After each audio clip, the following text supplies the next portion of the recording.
For the longest of time now, I have been thinking a lot about the idea of comfort and exactly what it is, what we could think it to be, what we think it is, and how we have, on some level, mischaracterized the idea of comfort in society.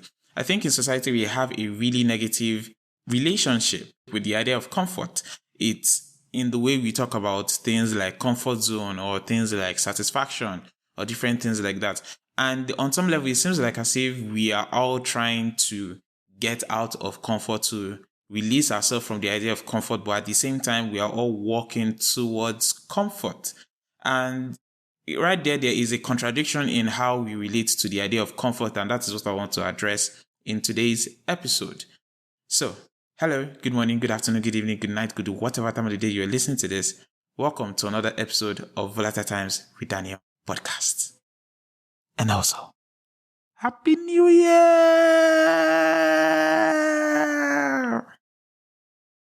Disclaimer, what you're about to listen to is the work and production of Daniel Briggs Adisa, the host of the Volatile Times with Daniel podcast. Most of what you're about to hear is opinion-based unless stated otherwise. I am not an authority in most of the fields that I will be addressing. These are mostly opinions, so take them with a grain of salt. But I do beg you to listen. They are fun. You will learn a thing. And without further ado, let's get into the episode.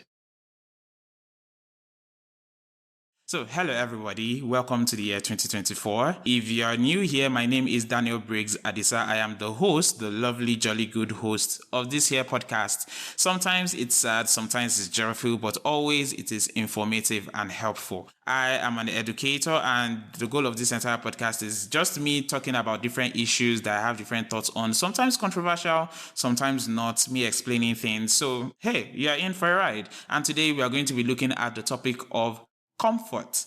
Now, I know comfort doesn't really seem that much of a big deal to talk about, but that is where you would be wrong because, I don't know, I personally think that most of us tend to have a very negative relationship with the idea of comfort. Some of us do not even know what comfort means and how there is an opposite to it called complacency. Many times when I hear about people talk about comfort, it seems that there is a conflation, there is a misunderstanding between what comfort is and complacency. And most of the time, when people are talking about complacency, they use the word comfort, right? And the use of language is very, very important in how we address things. If you use the wrong language for something, you are most likely going to get it wrong, and it's going to lead to a series of misunderstandings in your life. So, let us correct one of them, shall we?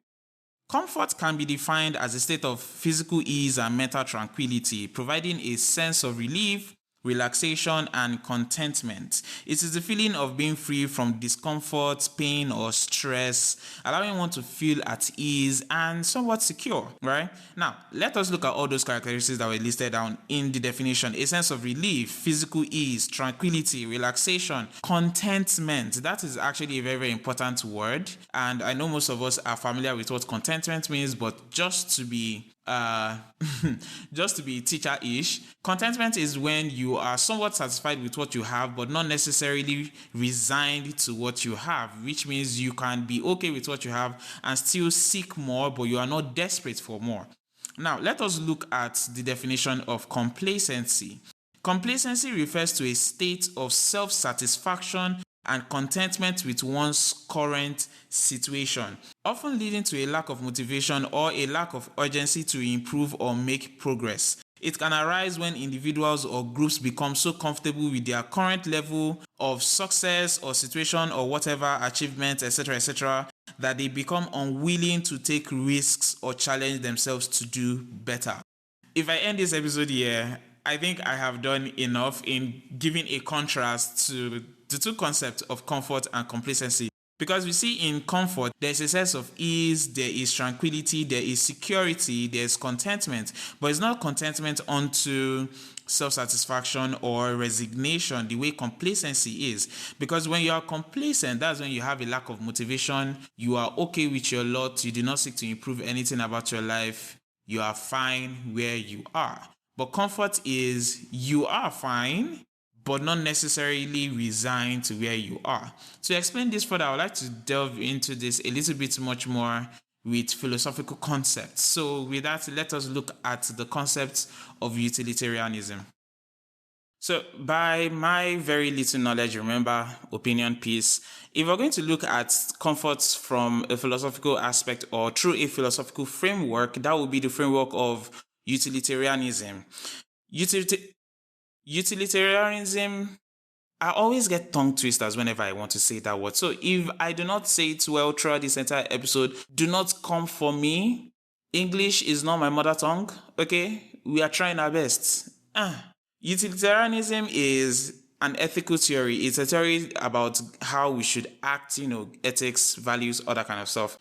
And in the framework of utilitarianism, actions and decisions are evaluated based on their consequences, specifically in terms of promoting greater happiness and minimizing suffering. So most of the time, whenever you see somebody talk about utilitarianism like I am, in a basic surface level concept, is basically about making decisions in your life and surrounding or other kind of things that minimizes suffering and maximizes your happiness. And for me, I think comfort will fall very, very much deeply into that framework of utilitarianism. So in a I'll just start calling it utility sense, okay? Because I cannot come and be embarrassing my ancestors on Obasanjo's internet, okay? So, in a utility sense, comfort can be seen as a desirable state that contributes to our overall well-being. For example, providing people with comfortable living conditions, access to basic necessities, and opportunities for relaxation and leisure can increase their happiness and contribute to the overall happiness of society. And I think various social sciences will back this up.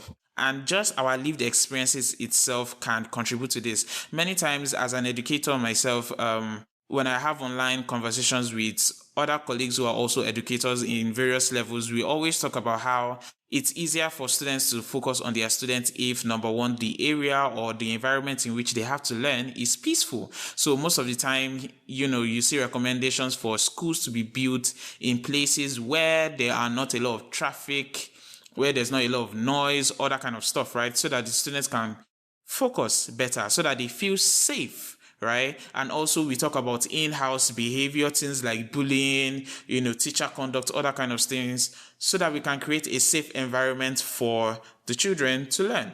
Same thing with parenting. In parenting, you want to give your children the best so that they can grow.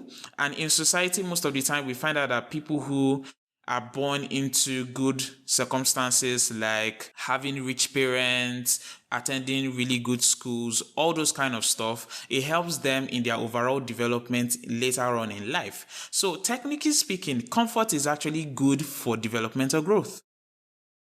If you really want a society where everybody is thriving, people need access to basic amenities, people need access to good healthcare, people need access to good jobs, good laws, all that kind of stuff. Because many of the time when we see statistics about theft and, crime and everything, we see that crimes happen most of the time in impoverished neighborhoods. And I'm not here to make an argument for poverty causes more crime and everything like that. But I think it is worth looking into or understanding that on some level, if people are starving and they are simply just trying to survive until the next day, people are going to be willing to do some drastic and probably bad things to be able to survive. But when you have people who have their basic needs met, they are able to not worry about eating, about where they are going to be able to get a drink of water, whether they are going to be able to live to the next day. And that way, it frees them up to do more with themselves. But now, since utility sense is more about maximizing happiness, does that mean that the utilitarians just want to avoid suffering everywhere? They just want to not suffer at all, only comfort, no suffering, no hardship, nothing like that? No. Utilitarians also recognize the need to consider other factors beyond just comfort, such as justice, fairness, long-term consequences of our actions, different things like that. So comfort itself doesn't just stand alone. Many things contribute to our comfort. Sometimes you need to face more hardship to be able to create more comfort, right? Many of the times we find ourselves working so very hard. We want to have higher paying jobs rather. We want to live in safer neighborhoods, all those kind of things. So we work hard, we bust our asses every day. Capitalism beats us into the ground, but every day we stand up trying to lift ourselves up by our bootstraps, which is impossible, by the way. And then we just try our best to improve our living situations and increase, or rather improve, the quality of our standard of living. Why? Because we have a desire for comfort. Every single form of hard work that we do is towards the attainment of comfort. Yes, somebody can say, oh, I want to be great, I want this and everything like that. I'm not saying comfort looks the same for everyone, which is another discussion that we could have, or that I could bring forth to the table, but that'll be a different episode, okay? Now, how does this contrast with complacency? I'm very glad you asked. To be able to look how complacency contrasts with this breakdown of comfort that I just provided, I want us to look at another philosophical framework, actually a school of philosophy called existentialism. Existentialism emphasizes the individual freedom, responsibilities, and the idea that individuals must create their own meaning and purpose in life. It's critiques the idea of complacency as a form of bad faith or inauthenticity, a state in which individuals deceive themselves by avoiding true freedom and responsibility. So, according to the school of thought of existentialism, complacency is an abandonment of self, right? When you are being complacent, you are actually abandoning yourself. You are denying yourself happiness. You are denying yourself comfort. You are denying yourself through growth and achievement, because you are so much more. You are a bundle of potential, and I'll do another episode on potential another day. Trust me, it's coming. I've been meaning to for a while. You are a free agent, or as free as possible. Freedom of choice is usually determined by the situation you are born into and currently live in. So most of the time, while we do say we have free will, whether under religious frameworks or non-religious frameworks, in a sense, our free will is limited to our situation. So sometimes the amount of choice and free will that can be exerted by a rich person would be more than that of a poor person. It just is. Or let's say you are part of a marginalized group where the laws of that country actively marginalizes and persecutes you. Obviously, the choices that would be open up to you and the choices that you can make, how far you can express your free will, will depend on the limiting factors around you. Now, sometimes you can get yourself out of that, and sometimes it is beyond your control. Now, most of the time, we see people resign to the things that are beyond their control, and they do not work on the things in their control. And don't get me wrong, I am not a proponent of hyper individualism where, one person does it all, one person is able to achieve it all. If you want to know why I think that way, you can go back into the catalog of this podcast and search for the episode titled The Thing About Being Self-Made. That would be episode V062. You can listen to that. It's short, it's 19 minutes. Yeah. We see how in this contrasting of comfort and complacency, how the major issue here is choice. What choice are you actively making? Are you actively making choices that assert or assign to you responsibility, or are you abandoning the responsibility to yourself and then ultimately to the society you live in? Because whether we want to admit it or not, while we are individuals, we are all cogs in a wheel. Ultimately, we are all entities in society. We adhere or we serve as the anti-figures, the figures of warning tales, the figures of caution, or whether we are the role models, or whether we exist in between the cracks of society. In one way or the other, we all serve certain functions in society. And to be able to serve those functions, we need to be able to first and foremost fend and take care of ourselves. Which is why, if you realize, self-development, the whole self-development industry thing became a thing. Why? Because inherently our society emphasizes concepts like productivity, time management, all those kind of stuff, which are all things that you need to sort of get into to be able to maximize your potential, hence earning you the ultimate happiness and giving you the comfort that you want. Even in the idea of greatness, there are people who would literally bulldoze and misalign other people's rights and take advantage of other people and different things like that. Why? Because they are trying to achieve a certain goal for their ultimate happiness, for their ultimate comfort. Comfort for everybody is not sitting on the couch eating fried chicken on a Saturday night and watching a TV show or series or whatever it is called, or watching anime. Comfort for some people is being in the gym, pumping out those muscles. Yes, it is a little bit of pain, but that pain in a sense is ultimately contributing to their sense of pleasure and happiness, which is where their comfort relies. So with complacency, you are abandoning self-responsibility and ultimately societal responsibility. With the idea of comfort, it is rest. You are emphasizing rest while you are also working. Many people would complain about, oh, you can keep on working, this and that over time. But I am a very, very, very, very big proponent of getting to work exactly on time and leaving work exactly when it is closing time and coming back the next day to address whatever it is that is left to do. Why? Because the human being is not a machine. We need rest. You need to rest. Okay. Now, I bet you're listening to this going, oh, that makes sense. But then there's a question I'd like to ask or try my best to answer. And it is, where did this misconception of comfort being the same as complacency come from? Because most of the time, I'm very sure even some people listening to this is the first time they are hearing the word complacency, which is terrible. Terrible, I tell you. So now, why is there such a misconception of what those two things are? I mean, they are both two sides of the same coin, being that the comfort can turn into complacency. If you become too comfortable, you become complacent, right? But why do we automatically assume that comfort inherently is a negative value and not a positive thing? I would like to highlight two reasons, two thinkings of mine about why this is. First things first, I think it is easy to misconstrue or misunderstand comfort to be complacent because, like I said, comfort doesn't look the same for everyone.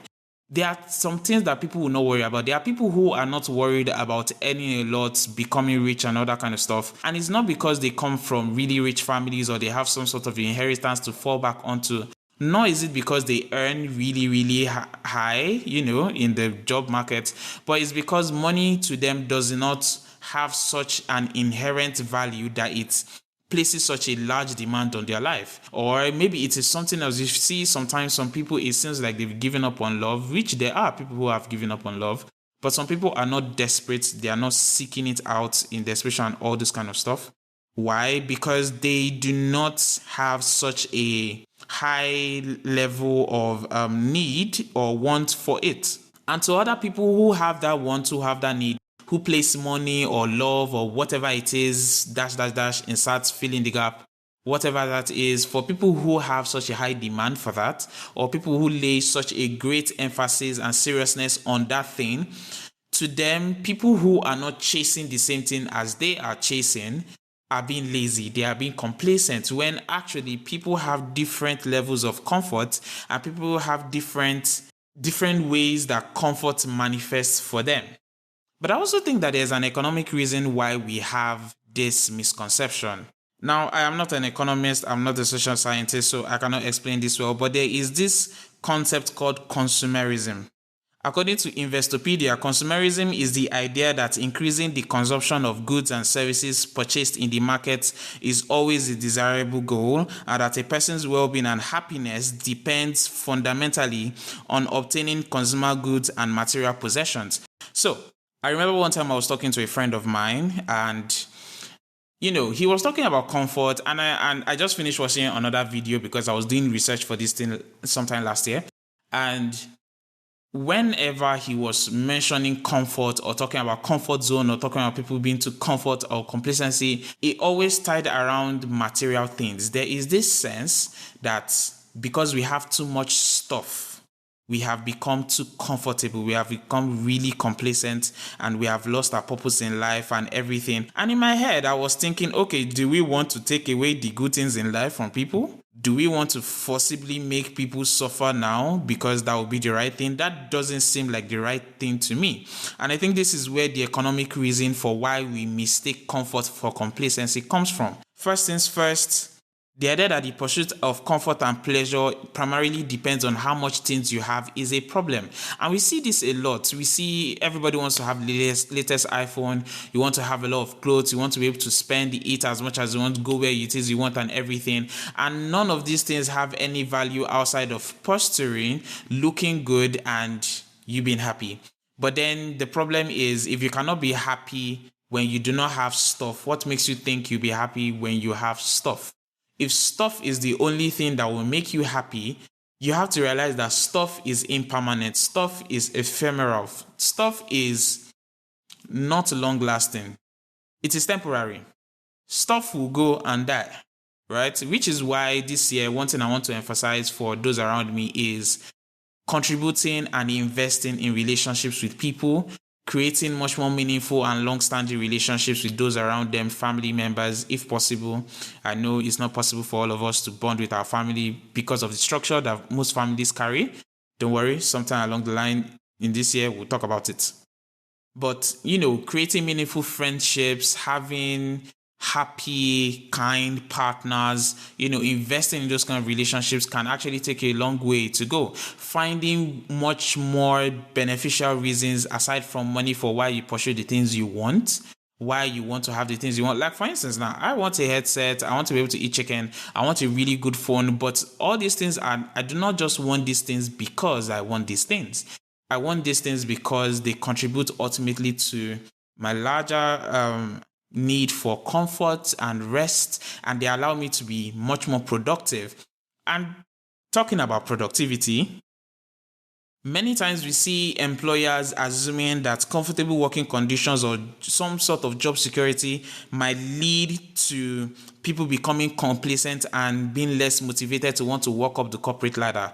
And I do admit, on some level, if we are being honest with ourselves, majority of us do not need so much stuff. Neither do we need to work so hard and get every single promotion in life, because not everybody needs to have that sort of ambition. In fact, one of the things that allowed greatness to be greatness, one of the things that allowed great men to be able to be great men, is because not everybody desired to fill in that gap. You need normal people. You need people to be content. You need people to, enjoy the small, normal, mundane things of life. There is goodness and greatness in mundanity. If you want to know why I think that way, go back to my episode titled Coping with Being Inadequate, Be Ordinary, episode V030.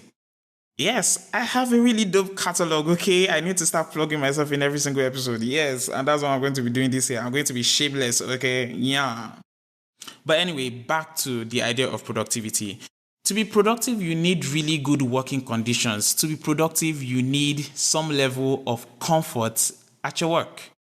It is what it is. Comfort is a really, really positive and beneficial aspect of our lives. And when we lack sense of comfort, which gives us safety to be able to pursue something else, we usually don't tend to do well as a society. And I don't know whether you've looked at the entire world, which is going batshit crazy right now, but I'm kind of right, at least by my own estimation. Again, listen to the end of the episode.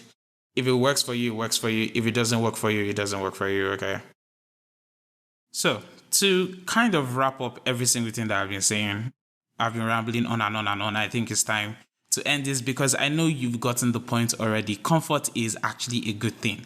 Maybe we shouldn't be talking about comfort zone in this ridiculously negative way, which, yes, I have an episode on comfort zone. Damn, I am giving you guys so many things. I don't know. This might be overload, but anyway, I'm doing it. I'm excited. Okay. Shamelessness. We are practicing it. Okay. Thinking about it now, do I actually have an episode on comfort zone? I think I do, but I just cannot remember the name. So I'm just going to plug in another episode here. That would be Habits Are Hard. It's not laziness. I think I did address comfort zone in that one. If I didn't, I'll probably have to make another episode about comfort zone and why comfort zone is really not the enemy if you think about it. But anyway, okay. So yes, in conclusion, the difference between comfort and complacency lies mostly in the willingness to embrace comfort without sacrificing one's drive for self-improvement. The pursuit of meaningful goals and the acceptance of individual responsibilities and ethical values are things that we should never abandon. You should never stop developing yourself. You should never stop improving yourself. You should never stop thriving and striving for better, right? But you should also recognize that sometimes You don't need to always go hard. Sometimes you need to go home. Sometimes you need to have a backup plan. You need to have a soft pillow to lay down on at the end of the night, both metaphorically and literally. You need something to always fall on. Sometimes you need a good, stable, flat, strong foundation to stand on, so that when you are trying to jump up to higher places, even when you are unable to touch those higher places, you are able to land back down safely. Comfort is security. But you always have to remember, never abandon your responsibility to yourself. Never abandon your responsibility to society. You always have a purpose, something to fulfill, something to contribute to the world. Do not think too low of yourself that you have nothing to give until you become complacent. If you really think you have nothing to give, then who are you to sit on your ass and do nothing about it? Yeah? Balance is the entire thing. Balance is what you need to look for. And that balance looks differently for other people. And that balance looks different for everybody, honestly. What is balance for me is not balance for you and might not be balance for your best friend or any other person that you know. So it is up to you to determine, do some soul searching, etc., etc. You might not get it as soon, but hey, you have an entire year ahead of you to find your balance between comfort and complacency. With all of that said, I thank you so very much for listening to this episode up to this point. I love you so much. I hope we have a really great year. Before I let you go, I want to talk about my mini blog, sort of. I do not run this show with donations, anything like that. I barely have any financial support outside of myself. I have friends who have contributed. The microphone I'm currently using was contributed by my friend Ojelabi Finfolua. Thank you so much, fam. I really, really love you. But I'm not here to ask for your money. I'm actually here to tell you to sign up for my Substack, where I write. Yes, I also write articles. Sometimes they are relating to the episodes I make here.